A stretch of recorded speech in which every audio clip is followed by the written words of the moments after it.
Welcome, welcome, welcome to the ill blur. Matic shooby-doo-doo, oh yeah. Welcome back to Ill Blur Matic, guys. Thanks for tuning in. If you have not subscribed, what are you waiting for? Don't forget to hit the like button. Don't forget to hit the comment. So let's get right into it. So today's new movie review is going to be Sorry to Bother You, starring Lakeith Stanfield. So this movie starts off in an odd direction, but we're going to get through this movie review. So stick with me. Hope you guys stay to the very end. I truly do appreciate that. Drop a crown emoji. You know, not even a crown emoji. Drop a cool face emoji if you watch the whole video. That I truly do appreciate that. So let's get right into it. So the movie starts off with Lakeith lying on the resume. He's inside an office setting. He's asked questions about his resume and the things that he's put on the resume. It shows you the problem with lying on a resume, pretty much. So getting a job, yes, nothing wrong with that, but lying on a resume can kind of bite you in the butt. Okay, so it pretty much, he's questioning these things, and eventually the boss, the person that's trying to hire him, was like, yo, you've been lying or capping on the resume pretty much. So I do like that we see some realism to it, where it's like, yo, lying on a resume doesn't really help you get the job. Also, we find out that he's not really a successful employee at all. He's had quite a few bit of jobs, by the way. And also, this takes place in like an alternative reality, California. So you get a chance to know a little bit more about it. So he eventually gets the job, despite him lying, excuse me. And I'm like, wow, really? He's getting a job to be a telemarketer. So this is where the movie transitions to the next phase on problems with the workplace. So at every job, right, we have rules and regulations, and stick to the plan is something that we see throughout this film. That is just like the message, you know, the overall message of the film. And Cassius Green, which is played by Lakeith, pretty much has to figure out how to survive the corporate world that he's living in. He's a telemarketer.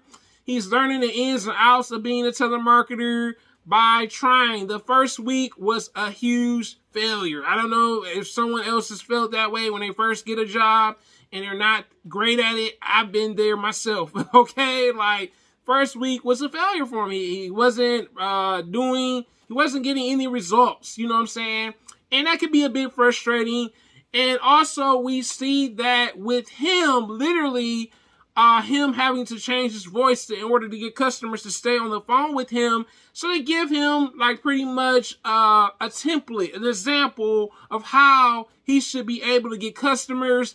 He eventually does, but pretty much Danny Glover's character is the one saying, yo, man, you got to use your white voice in order to get these customers to stay on the voice. You can't just talk in your normal tone. So I guess you could say work politics to some degree too, where we see eventually he's getting customers left and right, you know what I'm saying? And eventually we come across the other person in the movie, which is his manager. His manager is typical manager, right? Team player, teamwork, we're all in this together, right? Very cliche, but it is a real thing at work environment, you know what I'm saying? Everyone's supposed to be a part of the team and you know, get the results out there to some degree.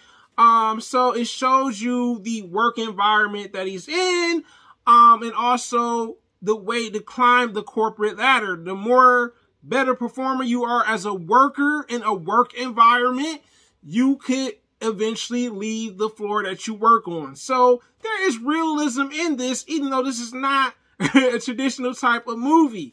So that's the other thing that we see. We see Cassius eventually get better, you know what I'm saying? But with that came problems, you know what I'm saying? This girl, Detroit, which is played by Tessa Thompson, also, you know, she pretty much has doubt with Lakeith. But Lakeith wants this for her because she's a artist. She's a starving artist, or maybe not necessarily a starving artist, but she's a striving artist that is pretty much a painter. And, you know, Lakeith wants to impress her and everything. And we see that throughout the film, you know, as it goes on, we see that he wants to better himself and, you know, do something with his life. He doesn't want to just do something just to do something. And I can respect that about Lakeith's character as Cassius. It's like, okay, I get it. You know what I'm saying? You're just trying to better yourself. You're not necessarily trying to climb the complete corporate ladder to where you want to be, but you do want to aim higher. That's what he wants to do. He eventually gets recognized pretty much for his performance, and then he ends up leaving the department that he's in to go to another department. And in this department is where things get a little bit more corporate and a little bit more controlling. So pretty much he gets into this part of the job. He goes on this elevator ride with his previous boss. It seems like she wanted to mess around with him. She's like, oh, I love your pink shirt and stuff. And sometimes, you know, I'm not saying I would ever do that. But some people screw their boss to get a job position. We all know that, right? We all know that. You know, but that's just not me. That's not my fashion at all. That would never be me. But some people do, you know. But he did not do that. But you could tell that she was trying. So then we come across Amari Hardwick that plays his new boss. And his new boss said, yo, man, no black boys talk around here. I'm like, what? So pretty much, you know, Cash's character ends up developing this other persona where he's just, you know, the white voice in him where that's all he can talk in the way he does things and maneuvers.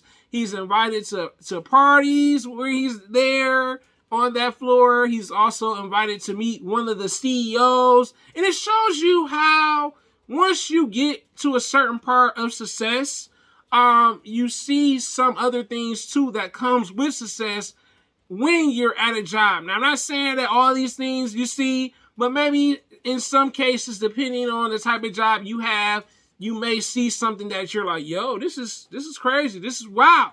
So we're getting into the wild ride of this movie. And we see that in this part of the movie, we see the crazy random parties that they're having, the some of the other stuff that's kind of like, wow. That's all I'm gonna say. But you see that, but also him seeing how shady the CEOs are, the people that own some of these companies. Oh boy, they only see employees as slaves, you know what I'm saying? Meaning that they only see them as workhorses, you know. You work when I tell you to work, and we see pretty much Lakeith's character take a turn where he's constantly tired. His relationship is crumbling with Detroit. He's either crumbling with his coworker and his other friend that got him the job. And sometimes that happens. You know, you get so much, you know, going on with yourself. You know, he buys himself a nice new car. He also gets an apartment with his, you know, with Detroit and everything. So that part of it was great. He was eventually get a place of his own, not staying with his uncle anymore, which he owed money to. You know, which is played by Terry Crews, by the way. But we also see him having problems with success. Now that he has success, yes, he has the girlfriend. He has the place that he wants now, but now his friends and even his girlfriend are like, you've become the enemy. You know what I'm saying? You've become so conditioned to be a puppet or a workhorse. Now we don't even know who you are anymore. So like a sense of loss of identity. And he eventually sees that he has to change his ways. But before that, he finds out how shady the corporation is that he works for. You know what I'm saying? His CEO boss and the boss under him, which is played by Amari Hardwick, he's pretty much a slave to the CEO boss. Whatever he tells him to do, he's going to go do, pretty much. Whereas Cassius was not like that. You're like, you're not going to control me and tell me everything what to do, pretty much. And we see in this that he tries to take down the infrastructure of that company. And literally with that came problems. He talked about it on the media, ran to the social media to expose the company but that came with a price, you know what I'm saying? Protests, all these different things. So he took action, you know what I'm saying, and even got Detroit to come back into his life, but that all came with a price, and he eventually settles back down to a regular life and literally not want to work for that company anymore. But then towards the end, we see this, and then this is like, I kind of say this is kind of an eye ending. The eye ending, we see him in the garage with Detroit, his girlfriend, you know, and them having their views. I forgot to mention, she had her views too, or why she didn't want him to be that way. But we see at the end, you know, everything's back to normal. He does bring some of the stuff back to the house and everything, but he's becoming a workhorse now, which is kind of odd. It ended off like that, but then they had like a, I guess you could say like an alternative ending where he ends up calling the former CEO about it and stuff. And I was like, wow, you know what I'm saying? And he ends up going to the CEO's place and trying to trash it. And that's how it ends. But my review on this, guys, I'm going to give this an A. I'm going to give this an A plus, because it's definitely different. It does talk about things that happen with capitalism, you know, corporate greed, you know what I'm saying? Even the work environment to some degree. I did like that aspect of it. I felt like the cast for this film was really well thought of. Tessa Thompson playing his love interest. Terry Crews playing the uncle. I did like Danny Glover playing the other co-worker of his. Nice, well about cast. I did like that. It flowed in a very odd way. I don't think it had like a direction like how some films have, but it flowed oddly, you know what I'm saying, through it all. But I think the movie was definitely something to not look forward to, but it did have a message, and it says stick to the plan. And I think what stick to the plan was more so stick to being you. Don't let you know, your job or your company make you into something that you're not. I think that was like the overall message for it. And also just staying true to yourself. But this is my review on it, guys. I hope you enjoyed. Thanks for tuning in. Thanks for commenting. Thanks for liking. And thanks for the support. And if you have not subscribed, what are you waiting for? Have a great day, guys. I'm out. Blurmatic and the saga continues. Oh, yeah.